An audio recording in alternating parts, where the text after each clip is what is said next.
एक बार की बात है, एक बौद्ध भिक्षु और उनका शिष्य गांव-गांव घूमकर लोगों को धर्म उपदेश दिया करते थे।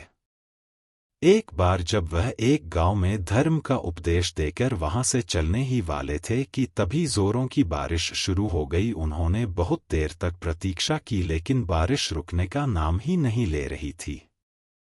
तो उन्होंने निर्णय लिया कि वह इसी गांव में एक छोटी सी कुटिया बनाएंगे और अगले कुछ हफ्तों तक इसी गांव में रहेंगे। उन्होंने गांव के बाहर एक छोटी सी कुटिया बनाई और वहीं रहने लगे। लोगों को उन भिक्षुओं के मुंह से बुद्ध की शिक्षाओं को सुनना बहुत ही अच्छा लगता था, इसीलिए हर दिन बहुत से गांव वाले उनके उपदेश सुनने उनके पास आने लगे। गांव के लोग उन बौद्ध भिक्षुओं से गहरा स्नेह रखते और उन्हें बहुत मान सम्मान देते। वह उनके खाने की व्यवस्था भी करते थे और बहुत से गांव वाले तो उपदेश सुनने के पश्चात उन्हें कुछ उपहार भी देकर जाते। इस तरीके से बहुत दिनों तक वह बौद्ध भिक्षु और उनका शिष्य उस गांव में ठहरे रहे। फिर एक दिन अचानक बौद्ध भिक्षु अपने शिष्य से कहते हैं कि हम बहुत दिनों से इस गांव में रुके हुए हैं, अब हमें यहाँ से चलना चाहिए। यह सुन शिष्य कहता है, लेकिन क्यों गुरुजी, हम यहाँ कितने अच्छे से तो रह रहे हैं, यहाँ के लोग कितने अच्छे हैं, यह हमें इतना मान सम्मान और उपहार भी तो देते हैं, क्यों ना हम यहाँ कुछ दिन और रुक ले और उसके पश्चात हम यहाँ से चले जाएंगे और तब तक हमारे पास बहुत से दान दक्षिणा और उपहार भी इकट्ठे हो जाएंगे। शिष्य के मुंह से ऐसी बातें सुनने के बाद गुरु ने कहा, नहीं, अब हम यहाँ और नहीं रुक सकते हैं, हम यहाँ पहले ही बहुत रुक चुके हैं और हमें धन और उपहारों के इकट्ठा करके करना भी क्या है, यह चीजें हम भिक्षुओं के किसी काम की नहीं है और हमें इनसे लगाव भी नहीं रखना चाहिए। हम तो त्याग के मार्ग पर चले हैं, फिर हमें इस धन का क्या करना है। गुरु ने शिष्य की आंखों में देखते हुए कहा, हम आज ही यहाँ से चलेंगे और जो कुछ भी उपहार भी मिला है वह सब कुछ यहीं छोड़ दो और खाली हाथ मेरे साथ चलो। शिष्य तो वो सारे उपहार अपने साथ ले जाना चाहता था, लेकिन वह गुरु की आज्ञा का उल्लंघन भी नहीं कर सकता था, इसीलिए वह जाते जाते कुछ चांदी के सिक्के बिना गुरु को बताएं अपने कपड़ों की पोटली में छिपा लेता है। जैसे ही वह कुछ दूर चले, उन्हें रास्ते में एक बहुत बड़ी नदी मिली। वह जिस गांव में धर्म उपदेश के लिए जाना चाहते थे, वहां तक पहुंचने के लिए उन्हें इस नदी को पार करना ही था। जब वह नदी के किनारे पर पहुंचे तो वहां एक नाव चालक बैठा हुआ था। उसने दोनों भिक्षुओं को देखते ही कहा, मैं आपको यह नदी पार करा सकता, वैसे तो मैं लोगों से नदी पार कराने के 2 चांदी के सिक्के लेता हूं, पर क्योंकि आप लोग भिक्षु हैं इसीलिए मैं आपको केवल 1 चांदी के सिक्के के बदले ही नदी पार करा दूंगा।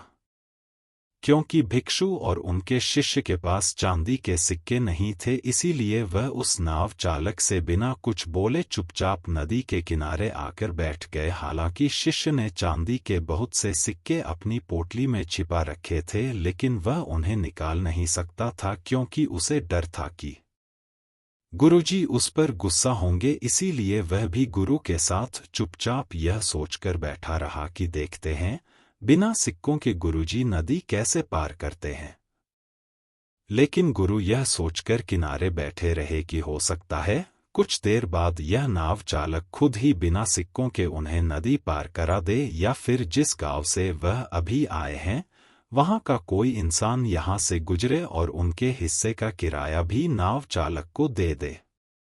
लेकिन ना तो नाव चालक ने कुछ कहा और ना ही गांव का कोई शिष्य वहां से गुजरा। बैठे बैठे शाम हो गई, लेकिन डर के मारे ना तो शिष्य ने सिक्के निकाले और ना ही नव चालक बिना सिक्कों के उन्हें नदी पार कराने के लिए तैयार था। अंधेरा होने लगा, लेकिन वह अभी बैठे हुए थे। यह देख नाव चालक ने उन्हें डराने की कोशिश की। उसने कहा, महात्मा, रात होने को है और रात में आप लोगों का यहाँ ठहरना खतरनाक हो सकता है, क्योंकि बहुत से खूंखार जंगली जानवर रात में इस नदी में पानी पीने आते हैं और आपके साथ कुछ भी हो सकता है। इसीलिए या तो आप जहाँ से आए हैं वही वापस लौट जाएं, या फिर मुझे सिक्के देखकर यह नदी पार करें और अपने गंतव्य तक पहुंचे, और वैसे भी कुछ देर बाद मैं भी यहाँ से जाने वाला हूँ। जैसे ही शिष्य ने उस नाव चालक के मुंह से खतरे की बात सुनी, वह बहुत डर गया। उसने तुरंत ही अपनी पोटली में से 2 चांदी के सिक्के निकाले और नाव चालक को देते हुए कहा, कृपया हमें जल्दी से नदी पार करा दे। नाव चालक ने सिक्के लेकर उन्हें नदी पार करा दी। नदी पार करने के बाद गुरु ने कहा, जब मैंने तुमसे कुछ भी लेने के लिए मना किया था तो फिर तुमने यह चांदी के सिक्के क्यों रख लिए थे? तुमने मेरी बात क्यों नहीं मानी? शिष्य ने कहा, गुरुजी, अगर यह चांदी के सिक्के मेरी पोटली में नहीं होते तो हम बहुत बड़ी मुसीबत में पड़ सकते थे। रात का समय था और कुछ भी हो सकता था। इन सिक्कों ने ही हमें सुरक्षा दी है और आप धन्यवाद करने की बजाय मुझे डांट रहे हैं। यह सुन गुरु ने मुस्कुराते हुए कहा, जब तक यह सिक्के तुम्हारी पोटली में बंद थे तब तक हम मुसीबत में थे, लेकिन जैसे ही तुमने इन्हें बाहर निकाला मुसीबत खत्म हो गई। और मैं तुम्हें यही समझाने का प्रयास कर रहा था कि असली खुशी देने में है, त्याग में है। तुमने 2 सिक्कों का त्याग किया और परिणाम तुम्हारे सामने है। यह सुनते ही शिष्य को आभास हुआ। उसने बचे हुए चांदी के सिक्के गरीबों में बांट दिए और वह दोनों आगे बढ़ गए। दोस्तों, इस कहानी की सीख यही है कि हमें अपने जीवन में सांसारिक वस्तुओं से अधिक लगाव नहीं रखना चाहिए और अपनी आंतरिक खुशी पर ध्यान देना चाहिए, और केवल उतना ही इकट्ठा करना चाहिए जितना एक सुखी जीवन जीने के लिए ज़रूरी है, न कि दिखावा करने के लिए और लोगों की नज़रों में अमीर दिखने के लिए।